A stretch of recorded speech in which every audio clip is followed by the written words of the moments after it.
Welcome to IBTV బులెటిన్ల ముందుగా headlines చూద్దాం. దళిత bike mechanic Chandrababu ఆత్మీయ భరోసా. గుంటూరు జిల్లా బోర్నేకల్లో సీఎం చంద్రబాబు పర్యటన. ఓ దళిత బైక్ మెకానిక్ తో ఆత్మీయ సంభాషణ. అక్కడికక్కడే కలెక్టర్ కు ఆదేశాలు.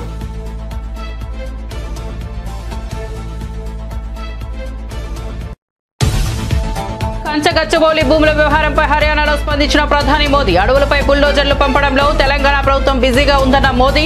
ప్రకృతి నాశనం, వన్యప్రాణులకు హాని కలిగించే ఇదే కాంగ్రెస్ పాలన అని ఆగ్రహం. అటవీ సంపదను తెలంగాణ ప్రభుత్వం నాశనం చేస్తోందని ఆరోపణ. భూమన ఆరోపణలు విజిలెన్స్ నివేదికలో టీటీడీ ఈవో కౌంటర్. మాజీ చైర్మన్ భూమన ఆరోపణలు అవాస్తవమన్న ఈవో శ్యామలరావు. గోశాలలో గతంలోని అవకతవకలు పాత విజిలెన్స్ నివేదికల వెల్లడి. పురుగులు పట్టిన దాన, గడువు తీరిన మందుల వాడకం గతంలో జరిగాయని ఆరోపణ. టీటీడీ అన్నదానానికి పవన్ అర్ధంగి భారీ విరాళం. తిరుమల స్వామిని దర్శించుకున్న అన్నా లెజినోవా. వేకోజామున శ్రీవారి సుప్రభాత సేవలో పాల్గొన్న పవన్ అర్ధంగి. వెంగమాంబ అన్నప్రసాద కేంద్రంలో మధ్యాహ్నం భోజనానికి 17 లక్షల వితరణ. ప్రజలు ఓడించినప్పటికీ జగన్ కు బుద్ధి రాలేదన్న సిపిఐ నారాయణ. జగన్ విధ్వంసకర ఆర్థిక విధానాలతోనే చంద్రబాబు ప్రజలు గెలిపించారన్న సిపిఐ నారాయణ. అభివృద్ధి దృక్పథం ఉన్న నాయకుడు చంద్రబాబు అని కితాబు. P4 పథకం కార్పొరేటర్లకు మేలు చేస్తుందేమో గానీ పేదలకు ఎలాంటి ఉపయోగకరం లేదని వెల్లడి.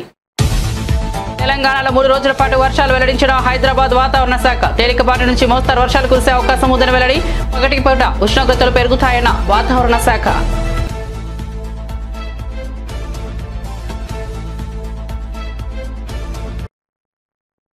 ఇక వార్త వివరాల్లోకి వెళ్తే తెలంగాణ రాష్ట్రంలో రానున్న 3 రోజుల పాటు తేలికపాటి నుంచి మోస్తారు వర్షాలు కురిసే అవకాశం ఉందని హైదరాబాద్ వాతావరణ కేంద్రం వెల్లడించింది. రాష్ట్రంలోని కొన్ని జిల్లాల్లో అక్కడక్కడ ఈదురుగాలులతో కూడిన వర్షం కురిసే అవకాశం ఉందని పేర్కొంది. పలు జిల్లాల్లో గంటకు 30 నుంచి 40 కిలోమీటర్ల వేగంతో ఈదురుగాలులు వీస్తాయని తెలిపింది. అదే సమయంలో రానున్న 3 రోజుల పాటు పగటి ఉష్ణోగ్రతలు పెరుగుతాయని వెల్లడించింది. 2 నుంచి 3 డిగ్రీల మేర ఉష్ణోగ్రతలు పెరిగే అవకాశం ఉందని వాతావరణ శాఖ అధికారులు తెలిపారు.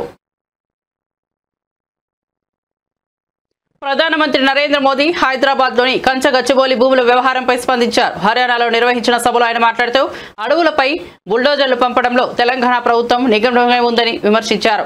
ప్రకృతి విధ్వంసం, వన్యప్రాణులకు హాని కలిగించడం కాంగ్రెస్ పాలనలో సాధారణమైన విషయమని ఆగ్రహం వ్యక్తం చేశారు. తెలంగాణ ప్రభుత్వం అటవీ సంపదను నాశనం చేస్తోందని ఆరోపించారు. ఎన్నికల సమయంలో ఇచ్చిన హామీలను విస్మరించిందని దుయ్యబట్టారు.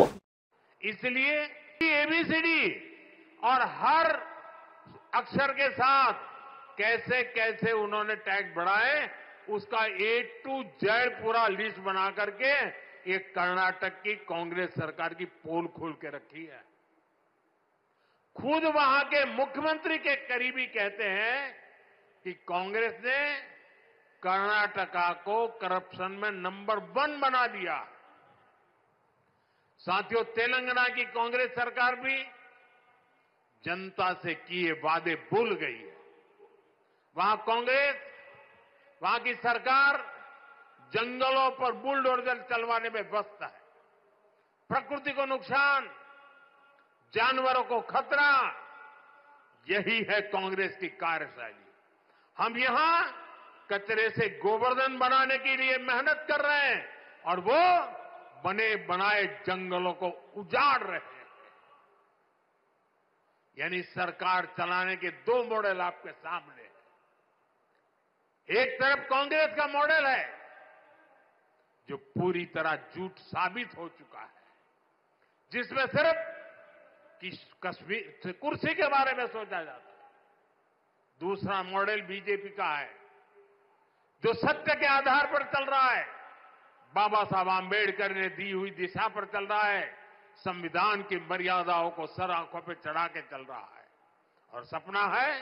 రాజ్యాంగ స్ఫూర్తికి అనుగుణంగా ప్రజాపాలన కొనసాగుతోందని మంత్రి దుగ్గిళ్ల శ్రీధర్బాబు పేర్కొన్నారు. ప్రజల సంక్షేమం కోసం తెలంగాణలో రాజ్యాంగ స్ఫూర్తికి అనుగుణంగా ప్రజాప్రభుత్వ పాలన కొనసాగుతుందని ఐటీ శాఖ మంత్రి దుగ్గిళ్ల శ్రీధర్బాబు తెలిపారు. ప్రజల ఆకాంక్షలకు తగ్గట్లుగానే పాలన జరగాలని, ప్రజాస్వామ్యం బలపడే విధంగా ప్రతి నిర్ణయం ఉండాలన్నారు. రాష్ట్ర ప్రజలకు సమానత్వం, స్వేచ్ఛ, సామాజిక న్యాయం లభించేలా పాలన కొనసాగుతుందని మంత్రి పేర్కొన్నారు. రాజ్యాంగ పట్ల కట్టుబాటుతో ప్రజాస్వామ్య పరిపాలనకు తెలంగాణ ప్రభుత్వం అధిక ప్రాధాన్యం ఇస్తోందని స్పష్టం చేశారు.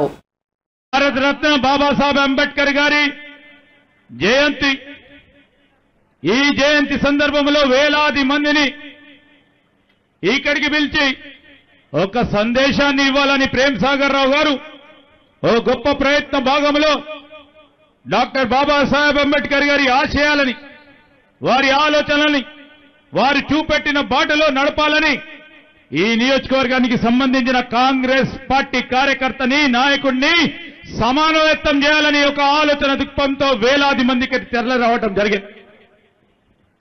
దాదాపు నెల రోజుల నుంచి ఈ జై బాపు, జై భీమ్, ఈ జై సంవిధాన్, మన రాజ్యాంగం, ఈ కార్యక్రమ భాగంలో ప్రతి ఒక్కరు ప్రతి గ్రామంలో ఇంటింటికి పోయి ఈరోజు మన రాహుల్ గాంధీ గారు, మన అధ్యక్షులు మల్లికార్జున్ ఖార్గే గారు, సోనియా గాంధీ గారి నేతృత్వంలో రాజ్యాంగానికి సంబంధించిన అనేక అంశాలు, బాపూజీ చెప్పిన అనేక అంశాలని ప్రతి ఇంటిలో మనం చెప్పి తీరాలే. ఈరోజు రాజ్యాంగాన్ని బలహీనపరిచే విధంగా చేస్తా ఉన్న ప్రయత్నాలను అడ్డుకోవాలి. ఒక ప్రక్కన బీజేపీ నాయకత్వం, బీజేపీలో ఉన్న మరి హోంమంత్రిగా ఉన్న పెద్దలు రాజ్యాంగం విషయంలో, అంబేద్కర్ గారి విషయంలో ఏ విధంగా మాట్లాడటం జరిగింది, చులకనగా మాట్లాడటం జరిగింది, బలహీనపరిచే కార్యక్రమం జరుగుతా ఉన్న సందర్భంలో ఒక జాతీయ పార్టీగా, స్వాతంత్ర ఉద్యమంలో పాల్గొన్న పార్టీగా, బాపూజీ గారు ఇచ్చిన ఆదేశాలను నడిచిన పార్టీగా, రాజ్యాంగ రూపకల్పైన అంబేద్కర్ గారిని ఆనాడు కాంగ్రెస్ పార్టీ ప్రభుత్వ హయాంలో రాజ్యాంగాన్ని నిర్మాణం చేయాలని ఒక మేధావి మరి డాక్టర్ బాబాసాహెబ్ అంబేద్కర్ గారి అధ్యక్షన చేసిన కార్యక్రమాలు ఎక్కడ కూడా ప్రపంచంలో మన భారతదేశం పట్టం ఉన్నంత వరకు ఈ ప్రపంచ దేశాల్లో అగ్రగామిగా ముందుకు పోవాలని చేస్తా ఉన్న సందర్భంలో మరి వీరు బాపూజీ గాని, అంబేద్కర్ గారు గాని వారి ఆలోచన విధానాన్ని ఇంకా పెద్ద ఎత్తున ముందుకు తీసుకెళ్లాలని ఆలోచన చేస్తూ రాష్ట్ర ప్రభుత్వం తరఫున గౌరవ ముఖ్యమంత్రి రేవంత్ రెడ్డి గారు గాని, గౌరవనీయులు deputy chief minister Bhatti Vikramarka గారు కానీ ఈ రోజు మనం అందరం చూస్తా ఉన్నాం.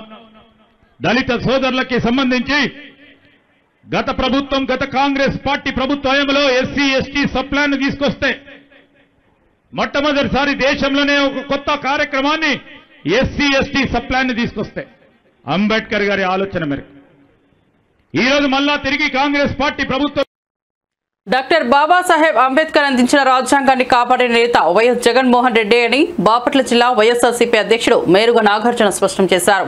ప్రతి ఒక్కరూ సమానంగా ఉండాలన్న అంబేద్కర్ ఆలోచనలకు తగ్గ పాలనను జగన్ అమలు చేశారని అన్నారు. కాగా అంబేద్కర్ స్మృతివనాన్ని పీపీపీకి అప్పగించాలన్న కుట్రను కూటమి ప్రభుత్వం చేస్తోందని మండిపడ్డారు. అంబేద్కర్ పేరుతో వ్యాపారం చేయాలనుకోవడం దారుణమని, అలాంటి చర్యలకు సీఎం చంద్రబాబు ప్రయత్నిస్తే ఉద్యమాలతో అడ్డుకుంటామని హెచ్చరించారు. సువిశాలంగా ఉండాలని, అస్పృశ్యత అంటరానితనం ఉండకూడదని, అందరూ సమానంగా ఉండాలని, మన దేశ రాజ్యాంగాన్ని ప్రపంచ దేశాలు కూడా ఈరోజు చాలా ఉన్నతంగా చూసే విధంగా భారతదేశానికి రాజ్యాంగాన్ని ప్రసాదించిన మహానుభావుడైనటువంటి అంబేద్కర్ గారి యొక్క పుట్టినరోజు. చాలా ఆనందం. ప్రపంచ వ్యాపితంగా ఉన్నటువంటి అంబేద్కర్ ఆలోచన పరులు, మేధావులు, విజ్ఞులు అందరూ ఈరోజు అంబేద్కర్ గారి జన్మదినాన్ని పురస్కరించుకుని అనేక వేడుకలు చేసుకుంటా ఉన్న తరుణం. పర్టికులర్ గా ఆంధ్రప్రదేశ్ లో బాబాసాహెబ్ ఆలోచన విధానం విరాజిల్లాలని, అంబేద్కర్ గారి యొక్క ఆలోచన ఈ దేశానికే శరణ్యమని ఆలోచించినటువంటి రాజకీయ నాయకులను చాలా మంది చూశాం. వారందరిలో అతి ముఖ్యమైనటువంటి వ్యక్తి, రాజ్యాంగ విలువలను కాపాడిన వ్యక్తి, అంబేద్కర్ ఆలోచన విధానంలో పరిపాలన చేసిన వ్యక్తి మాజీ ముఖ్యమంత్రి వర్యులు జగన్మోహన్ రెడ్డి గారు. జగన్మోహన్ రెడ్డి గారి పరిపాలన అంబేద్కర్ ఆలోచన విధానానికి ముడిపడి ఉంది అని చెప్పడానికి గర్విస్తా ఉన్నాం.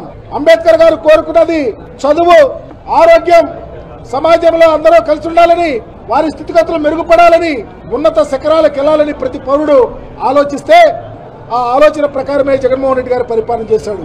సమాజంలో చదువే ప్రామాణికం, అసమానతలు పోవాలంటే చదువు కావాలని కోరిన అంబేద్కర్ యొక్క ఆలోచన విధానాన్ని భుజాన వేసుకుని జగన్మోహన్ రెడ్డి గారు చదువుకు ప్రయారిటీ ఇచ్చి ఈ దేశంలో ఏ రాష్ట్రంలో చేయని విధంగా చదువులమ్మ తల్లిని ఆంధ్రప్రదేశ్ లో ఓలలాడించి ఈ పేద బడుగు బలహీన వర్గాలు ఉన్నత కులాల్లో పేదవారు చదువుకు దూరంగా ఉన్న వాళ్ళందరూ ఉన్నత శిఖరాలకు వెళ్లి ఇంగ్లీష్ చదవాలని ఇంగ్లీష్ మీడియంలో ప్రవేశపెట్టి ఈ రాష్ట్రంలో ఒక చరిత్ర సృష్టించారు. అలాగే ఆరోగ్యానికి సంబంధించి ఏ పేదవాడైనా ఎవరి మీద ఆధారపడకుండా డైరెక్ట్ గా ఏ హాస్పిటల్ కైనా వెళ్లి కార్పొరేట్ హాస్పిటల్లో చూపించే విధంగా గొప్ప పరిపాలన అందించారు. సామాజికంగా గుండె మీద చేసుకుని ధైర్యంగా బ్రతకడానికి అవకాశం కలిగే విధంగా పరిపాలన చేసి జగన్మోహన్ రెడ్డి గారు తానుకు తానై అంబేద్కర్ వారసుడిగా భుజాన వేసుకుని పనిచేశాడు.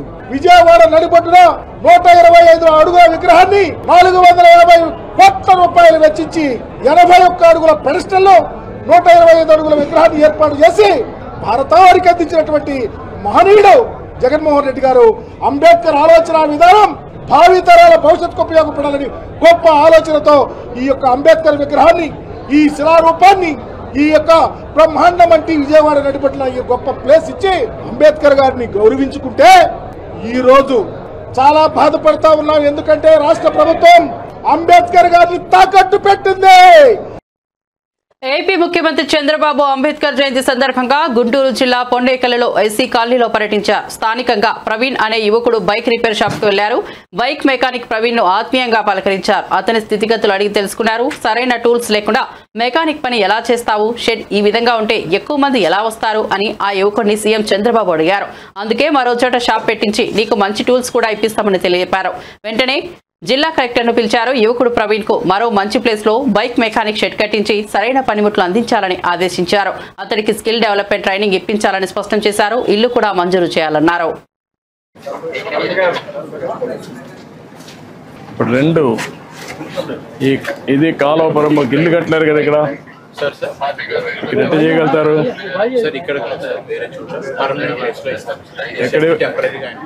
ఎక్కడ ఇవ్వగలుగుతారు? అంటే ఐడియల్ ప్లేస్ ఉందా? ఒక మంచి ప్లేస్ ఐడెంటిఫై చేసి అక్కడ షెడ్ కట్టి నీకు ఎక్విప్మెంట్ ఎంత ఇస్తే అక్కడ పెట్టుకుంటాను. చేయగలుగుతాను. ఓకే, కాబట్టి నువ్వు అన్నీ పెట్టేసి అతని ట్రైనింగ్ ఇచ్చి స్కిల్ డెవలప్మెంట్ చేసి అక్కడనే కావాలంటే కార్పెంటరీ రెండు పక్క పక్కన పెట్టుకోవచ్చు. మొబైల్ పెడతారా?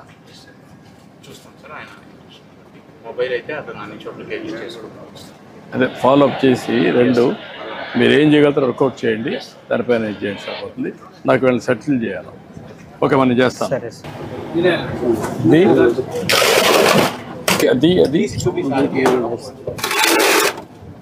పరికరాలు సార్, స్పానర్ సరిగ్గా లేవు సార్. స్పానర్ కూడా రీపోయింది. కొన్ని ఇక్కడ పెట్టాను సార్, కొన్ని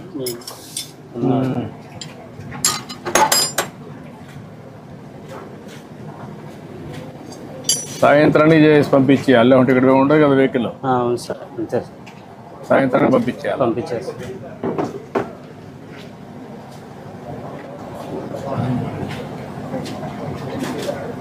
ఈ మార్గం షెడ్ ఉంటే వచ్చేవాళ్ళు కూడా తక్కువ వస్తారు కదా. వచ్చేవాళ్ళు కూడా నమ్మకం ఉండదు కదా. నీ దగ్గర అన్ని పనిముట్లు లేవు.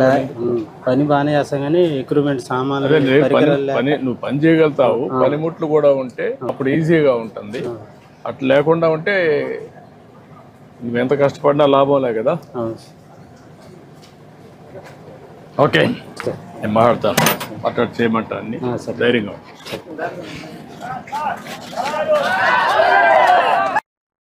తెలంగాణ రాష్ట్ర ప్రభుత్వం సామాజిక న్యాయం సాధనకు పూర్తిగా కట్టుబడి ఉన్నదని పౌర సరఫరాల శాఖ మంత్రి ఉత్తమ్ కుమార్ రెడ్డి అన్నారు. ఈ దిశగా కాంగ్రెస్ ప్రభుత్వం చేపడుతున్న సంక్షేమ అభివృద్ధి కార్యక్రమాలే అందుకు నిదర్శనమని పేర్కొన్నారు.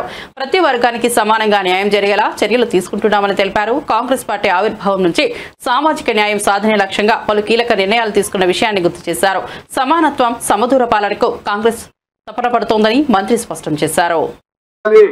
అనేదానికి మేము పొలిటికల్ ఎగ్జిక్యూటివ్ కంటే ఒక న్యాయ వ్యవస్థకి ఈ పని అప్పజెప్పాలనే ఉద్దేశంతో మా రికమెండేషన్ మేరకు రాష్ట్ర కేబినెట్ గౌరవనీయులు పెద్దలు అపారమైన న్యాయ వ్యవస్థలో జిల్లా జడ్జి నుంచి హైకోర్టు జడ్జి వరకు అపారమైన అనుభవం ఉన్న, సామాజిక న్యాయం స్ఫూర్తి ఉన్న సామాజిక స్ఫూర్తున్న జస్టిస్ షమీమ్ అఖ్తర్ గారిని 1 మ్యాన్ జ్యుడిషియల్ కమిషన్ గా ప్రభుత్వం నియమించింది. వారు చాలా సీరియస్ గా, సిన్సియర్ గా, కమిటెడ్ గా అతి తక్కువ సమయంలో వారి అమూల్యమైన సమయం కేటాయించి వారు సుమారు 8,000 పైచిలుకు రిప్రజెంటేషన్స్ తీసుకొని అవన్నీ స్టడీ చేసి, అదేవిధంగా ప్రభుత్వం నుంచి వారికి కావాల్సిన డేటా, అంటే ఇప్పటి వరకు ఎస్సీస్ లో, ఎస్సీ సబ్ క్యాస్ట్ లో, పబ్లిక్ ఎంప్లాయ్మెంట్ లో ఏం ఫిగర్స్ ఉన్నాయి, ఎడ్యుకేషన్ లో ఏం ఫిగర్స్ ఉన్నాయి, అదేవిధంగా ఇప్పటి వరకు ఎవరు లబ్ధి పొందుతున్నారు, మొత్తం మరి ఒక వాల్యూమినస్ డేటా వారికి అప్పచెప్తే అది వారు పూర్తిగా పరిశీలించి 3 కేటగిరీస్ గా విభజించాలని వారు రికమెండ్ చేశారు. గ్రూప్ 1 కింద కొన్ని ఉపకులాలు, గ్రూప్ 2 కింద కొన్ని ఉపకులాలు, గ్రూప్ 3 కింద కొన్ని ఉపకులాలు. ఏ గ్రూప్ కి ఈ 15% లో ఎంత ఇవ్వాలని కూడా వారి నిర్ణయం మేరకు ఇవ్వడం జరిగింది. గ్రూప్ 1 కి 1%, గ్రూప్ 2 కి 9%, గ్రూప్ 3 కి 5% అని పూర్తిగా వారి రికమెండేషన్ మేరకు మరి మా కేబినెట్ సబ్ కమిటీ కేబినెట్ కి మరి రికమెండ్ చేయడం జరిగింది. కేబినెట్ దాన్ని ఆమోదించింది. దాని ద్వారా శాసనసభలో మేము ఒక చట్టం తీసుకొచ్చి ప్రవేశించినాం. శాసనసభలో ఆ చట్టం పాస్ అయింది. రాష్ట్రంలో రెడ్ బుక్ రాజ్యాంగాన్ని అమలు చేస్తూ ప్రజాస్వామ్యాన్ని అవగాహన పరిచేలా కూటమి ప్రభుత్వం వ్యవహరిస్తోందని వైఎస్ఆర్సీపీ ప్రధాన కార్యదర్శి గడికోట శ్రీకాంత్ రెడ్డి తీవ్రంగా ధ్వజమెత్తారు. జగన్ పై గతంలో దాడి చేసిన వ్యక్తి ఇంటికి మాజీ డీజీ ఏబీ వెంకటేశ్వర్లరావు వెళ్లడం దేనికి సంకేతమని ప్రశ్నించారు. ఇది కేవలం సానుభూతి ప్రదర్శన కాదు, రాజకీయాల కుట్ర భాగమేనన్నారు. జగన్ భద్రతలో సరిగా వ్యవహరించుకోవడం వెనుక కుట్రలే ఉన్నాయని ఆరోపించారు. ఆయన్ని లేకుండా చేయాలనే దుష్ప్రయత్నాలు పక్కా ప్రణాళికతో జరుగుతున్నాయంటే ప్రజాస్వామ్యానికి ఇదే ప్రమాద గంటిక అని హెచ్చరించారు. అవమానపరిచే రీతిలో ఈరోజు ప్రభుత్వాలు తన పాలన కొనసాగిస్తున్నాయి. ఒక వ్యక్తి విశాఖపట్నం ఎయిర్పోర్ట్లో మాజీ ముఖ్యమంత్రి, అప్పుడు ప్రతిపక్ష నేత అయినటువంటి వైఎస్ జగన్మోహన్ రెడ్డి గారు పాదయాత్రలో భాగంగా ఎయిర్పోర్ట్కి వచ్చినప్పుడు అక్కడ ఏ రకంగా ముందస్తు ప్రణాళికతో హత్యాయత్నం జరిగిన అంశం అందరికీ కూడా తెలుసు. వాడినటువంటి ఆయుధం దగ్గర నుంచి వాళ్ళు ఏ రకంగా తనను అంతమొందించాలా అటువంటి ప్రణాళిక రూపొందించారో ఆ రోజు మనం చూసాం. శ్రీనివాసరావు అనే వ్యక్తి ఆ ప్రయత్నం చేశాడని కూడా మనకందరికీ తెలుసు. అతను చేసినట్టు తప్పును ఆ రోజు సరైన రీతిలో ఖండించకపోగా హేళనగా చేస్తూ, వాడిన ఆయుధాన్ని వేరే రకంగా మాట్లాడుతూ, ఆ ప్రయత్నం హేళనగా చేస్తూ కేసు నీరుగారే ప్రయత్నం చేశారు. అప్పుడు ఎన్నికల సమయంలో కానీ, మన ఎన్నికల సమయంలో కానీ వాళ్ళ ఇంటికి టీడీపీ నాయకులు వెళ్ళటం, ఈ రోజున గౌరవ మాజీ ఐపీఎస్ అధికారి అయినటువంటి ఏబీ వెంకటేశ్వరరావు గారు ఆయన ఇంటికి వెళ్ళటం, ఆయనతో ముచ్చటించడం, అతనితో చర్చలు జరపటం ఎంతవరకు సమంజసం? హేటెడ్ రాజకీయాలకు తెరదింపుతున్నారు వీళ్ళంతా. ద్వేషించే రాజకీయాలు తీసుకొస్తున్నారు. ప్రజాపరంగా వెళ్దాం, ప్రజలు ఏదైతే మనం నమ్మి వాళ్ళు ఉన్నారో, గత స్ఫూర్తితో గౌరవ అంబేద్కర్ గారు, గాంధీజీ గారి మహనీయులు ఏదైతే ఆశించారో వాళ్ళ యొక్క అడుగుజాడలో నడవకుండా ఎవరైతే ప్రతిపక్షంగా ఉన్నారో వాళ్ళు టార్గెట్ చేసుకుంటూ, వ్యక్తిత్వ హననాలకు పాల్పడుతూ, టార్గెట్ చేస్తూ ఇటువంటి ప్రయత్నాలు చేస్తుండడం సమంజసమా? ఏదైతే హత్య చేయాలి అని చెప్పి భావించిన వ్యక్తిని తన నిర్దోషముగా ఇది కాలేదు, అయినా తనతో చర్చలు జరపడం, ఒక మాజీ డీజీగా పనిచేసిన వ్యక్తి, రాష్ట్రానికి ఇంటెలిజెన్స్ చీఫ్గా పనిచేసిన వ్యక్తి ఇంటికి వెళ్ళి తనతో ముచ్చరించడము అని అంటే ఎటువంటి ఆలోచనలు మీకు వస్తున్నాయన్నటువంటిది ఒకసారి ఆలోచన చేయమంటున్నా. ఎన్నికల ముందు దళితులు గిరిజనుల కోసం చెప్పిన హామీలను రేవంత్ రెడ్డి ప్రభుత్వం పూర్తిగా విస్మరించిందని బీఆర్ఎస్ వర్కింగ్ ప్రెసిడెంట్ కేటీఆర్ మండిపడ్డారు. 12 లక్షల దళిత బంధు, 6 లక్షల ఇళ్ల నిర్మాణ సాయం, అసైన్డ్ భూములకు పట్టాలు, కాంట్రాక్టర్లు 28% రిజర్వేషన్, విద్యాజ్యోతి కింద ఆర్థిక సహాయం వంటి ఎన్నో హామీలు మాయమయ్యాయన్నారు. ఎన్నికల ముందు మాటలు చెప్పి అధికారంలోకి వచ్చిన మొహం చాటేస్తే ప్రజలు తప్పక గుణపాఠం చెప్తారని హెచ్చరించారు. రేవంత్ రెడ్డి దళితులకు, రాష్ట్ర ప్రజలకు సమాధానం చెప్పాల్సిన అవసరం ఉందని అన్నారు. బాబాసాహెబ్ అంబేద్కర్ జయంతి రోజు ఖచ్చితంగా ఆ బాబాసాహెబ్ అంబేద్కర్ పేరు వాడుకొని మోసం చేసిన కాంగ్రెస్ పార్టీని అడగాలి. ఇగో మేం చెప్పిండ్రు కాంగ్రెస్ వాళ్ళు ఎస్సీ ఎస్టీ డిక్లరేషన్ అని చెప్పిండ్రు. అందులో బాబాసాహెబ్ అంబేద్కర్ పేరు వాడుకున్నారు. ఏమన్నారు? కేసీఆర్ 10 లక్షలు ఇస్తుండు దళిత బంధని, మేం 12 లక్షలు ఇస్తాం అని చెప్పి మల్లికార్జున్ ఖార్గే సాబ్తో చెప్పించారు. చిన్న చితక వ్యక్తి కాదు. All India Congress committee president, భారత జాతీయ కాంగ్రెస్ అధ్యక్షుడు మల్లికార్జున్ ఖార్గే సాబు చేవెళ్లకొచ్చి ఎస్సీ ఎస్టీ డిక్లరేషన్ రిలీజ్ చేసి 12 లక్షలు ఇస్తామని చెప్పిండు. నేను అడుగుతున్నా రేవంత్ రెడ్డి గారిని, 2 బడ్జెట్లు పెట్టినావు అంటే 40% టైం అడిచిపోయింది. ఇంకెప్పుడు పెడతావు అంబేద్కర్ అభయ హస్తం? ఎప్పుడు ఇస్తావు 12 లక్షలు? 12 లక్షలు కాదు కదా, నాకైతే తెలుసు, మీకు కూడా తెలుసు, రాష్ట్రంలో ఉన్న దళితులందరికీ అర్థమైపోయింది. 12 రూపాయలు కూడా ఏడు పచ్చి దొంగ. ఇంకొక మాట, 6 లక్షలు ఇస్తా అని చెప్పిండు.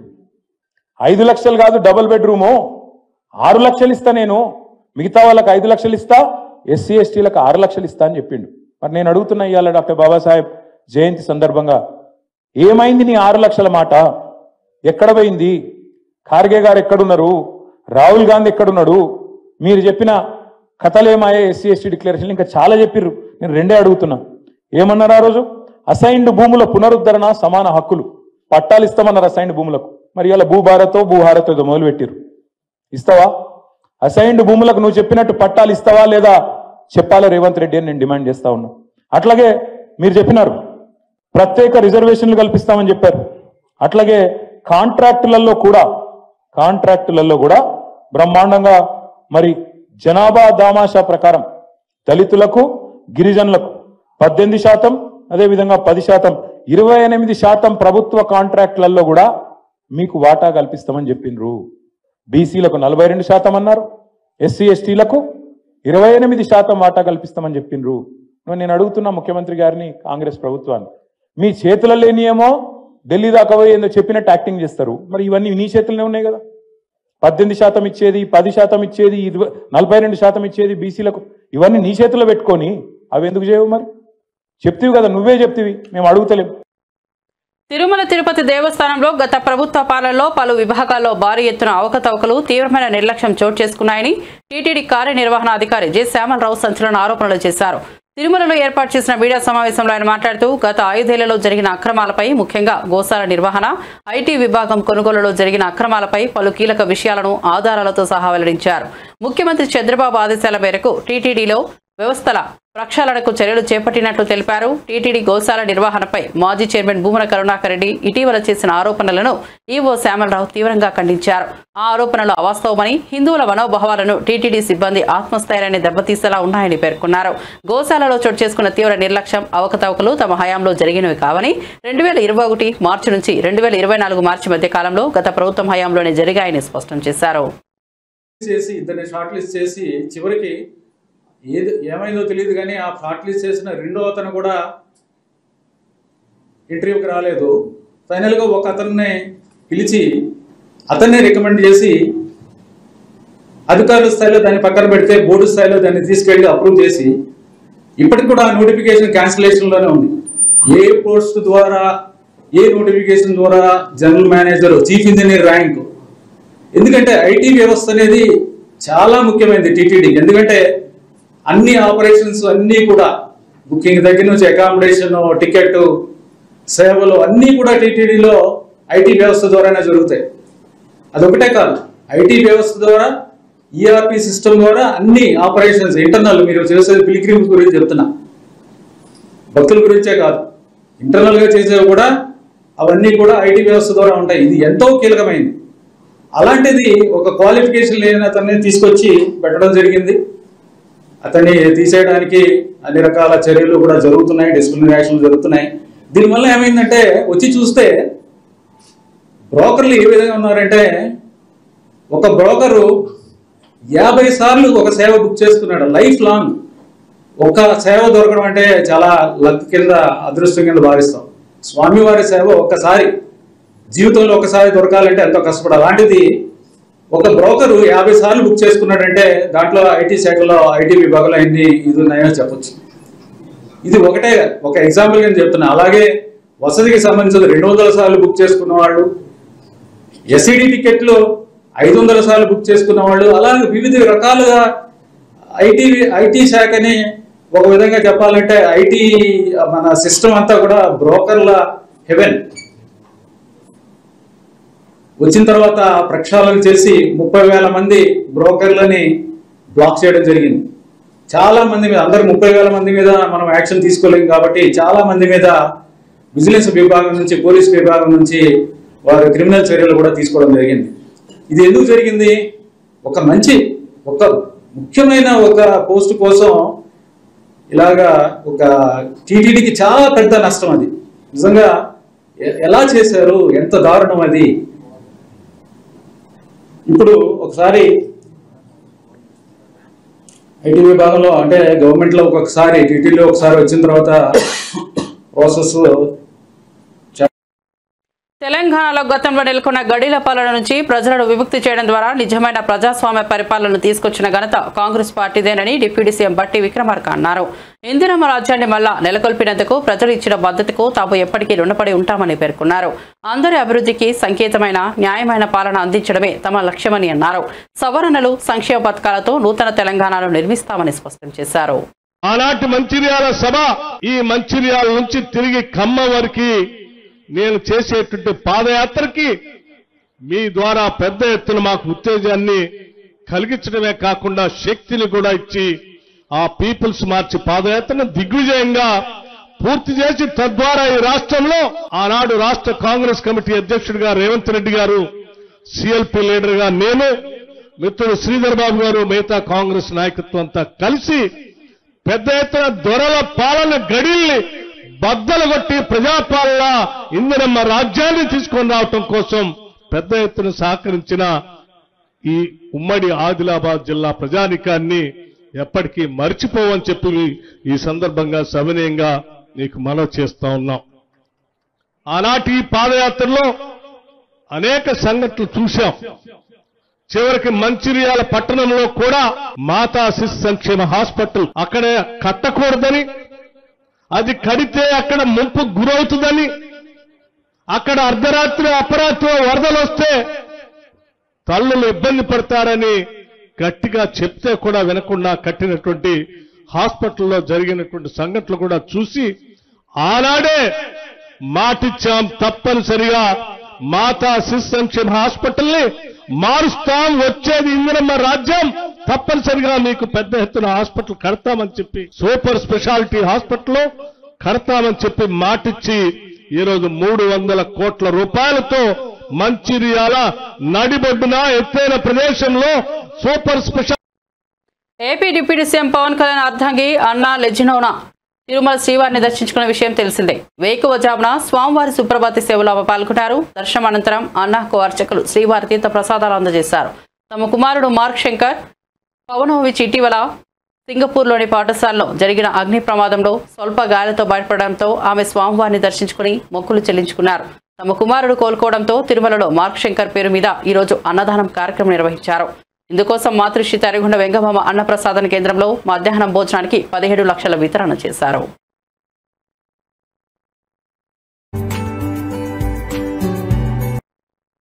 ప్రజలు ఓడించిన జగన్మోహన్ రెడ్డికి బుద్ధి రాలేదని సిపిఐ జాతీయ కార్యదర్శి నారాయణ అన్నారు. గుంటూరు జిల్లా మంగళగిరి మండలంలోని కాకానిలో ఆయన పర్యటించారు. సిపిఐ జన సేవాదళ శిక్షణా తరగతుల శిబిరాన్ని సందర్శించారు. అనంతరం మీడియాతో మాట్లాడిన గత జగన్ ప్రభుత్వం అనాలోచిత నిర్ణయాలతో ఆర్థిక విధ్వంసం, వికృత చర్యలకు పాల్పడుతుండటంతో రాష్ట్రంలో లక్షలాదిగా నిర్మించిన గృహాలు నిరుపయోగంగా మారి వ్యాపారులు, వినియోగదారులు తీవ్రంగా నష్టపోయారన్నారు.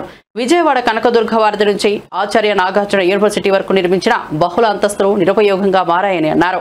సాగునీటి ప్రాజెక్టులు నిర్వీర్యం చేశారన్నారు. వీధి పోరాటాలు తప్పదు. అక్కడ మైనారిటీస్ని కాపాడాలన్నా, పేద ప్రజల యొక్క ఉద్యమాన్ని కాపాడాలన్నా ప్రజాస్వామ్యాన్ని కాపాడాలన్నా, లౌకిక వ్యవస్థను కాపాడాలన్నా, చివరికి రాజ్యాంగాన్ని కాపాడాలన్నా కూడా ఇలాంటి దళం ప్రాముఖ్యత ఉందనే ఉద్దేశంతోనే మేము ట్రైనింగ్ కనిపిస్తున్నాం. ఇది దేశవ్యాప్తంగా జరుగుతూ ఉన్నాయి. ఈ అపార్ట్మెంట్ చూడండి, కనకదుర్గ టెంపుల్ నుంచి నాగార్జున యూనివర్సిటీ వరకు కొన్ని వేల ఇండ్లు కట్టి ఆగిపోయినాయి. అంటే బ్యాంక్ లోన్ తీసుకున్నారు, సొంత డబ్బులు పెట్టారు, దాదాపు 5-6 ఏళ్ళు మొత్తం ఖాళీ అయిపోయినాయి, అంటే ఆగిపోయినాయి. ఇది ఎంత క్రిమినల్ వేస్ట్ ఇది? ఎవరు తిన్న పడేది? వ్యాపారం చేసుకున్న వాళ్ళు లాభపడలే, కొనుక్కున్న వాళ్ళు లాభపడలే. ఎవరి కోసం నాకు అర్థం కాలేదు. అంటే దీన్ని శాడిజం అనరా? నేను ఏదో ఒక మాట జగన్ అంటే అందరూ రకరకాలుగా అంటున్నారు. కడుపు బండి అంటున్నా. ఇన్ని వేల కోట్ల రూపాయల ఆస్తి మొత్తం బుగ్గిపాలు చేసినటువంటి అపకీర్తి ఎవరికైనా వస్తే జగన్కే వస్తుంది, ఇంకెవరికి వస్తుంది? అంటే మేము ప్రతిపక్షం ఉన్నాం కదా, మా జోలి ఎందుకు వస్తారంటున్నారు. మీరు ప్రతిపక్షం ఉంటే ప్రతిపక్షం ఆలోచించుంటే మాకేం అభ్యంతరంలా, అధికార పార్టీ పాత్ర ఇస్తే మాకేం అభ్యంతరంలా. కానీ ముగించే ముందు హెడ్లైన్స్ మరోసారి చూద్దాం. దళిత బైక్ మెకానిక్ కు చంద్రబాబు ఆత్మీయ భరోసా. గుంటూరు జిల్లా బోర్నేకల్లో సీఎం చంద్రబాబు పర్యటన. ఓ దళిత బైక్ మెకానిక్ తో ఆత్మీయ సంభాషణ. అక్కడికక్కడే కలెక్టర్ కు ఆదేశాలు.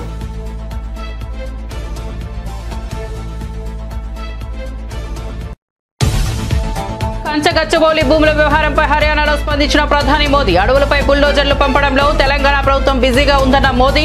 ప్రకృతి నాశనం, వన్యప్రాణులకు హాని కలిగించే ఇదే కాంగ్రెస్ పాలన అని ఆగ్రహం. అటవీ సంపదను తెలంగాణ ప్రభుత్వం నాశనం చేస్తోందని ఆరోపణ. భూమన ఆరోపణలు విజిలెన్స్ నివేదికలో టీటీడీ ఈవో కౌంటర్.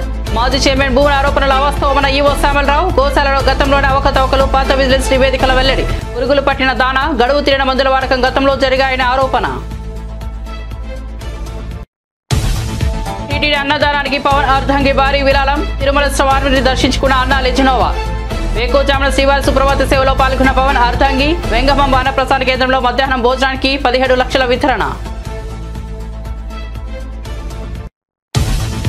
ప్రజలు ఓడించినప్పటికీ జగన్ కు బుద్ధి రాలేదన్న సిపిఐ నారాయణ. జగన్ విధ్వంసకర ఆర్థిక విధానాలతోనే చంద్రబాబు ప్రజలు గెలిపించారన్న సిపిఐ నారాయణ. అభివృద్ధి దృక్పథం ఉన్న నాయకుడు చంద్రబాబు అని కితాబు. P4 పథకం కార్పొరేటర్లకు మేలు చేస్తుందేమో గానీ పేదలకు ఎలాంటి ఉపయోగకరం లేదని వెల్లడి. తెలంగాణలో 3 రోజుల పాటు వర్షాలు వెల్లడించిన హైదరాబాద్ వాతావరణ శాఖ. తేలికపాటి నుంచి మోస్తరు వర్షాలు కురిసే అవకాశం ఉందని వెల్లడి. పగటికి పూట ఉష్ణోగ్రతలు పెరుగుతాయన్న వాతావరణ శాఖ.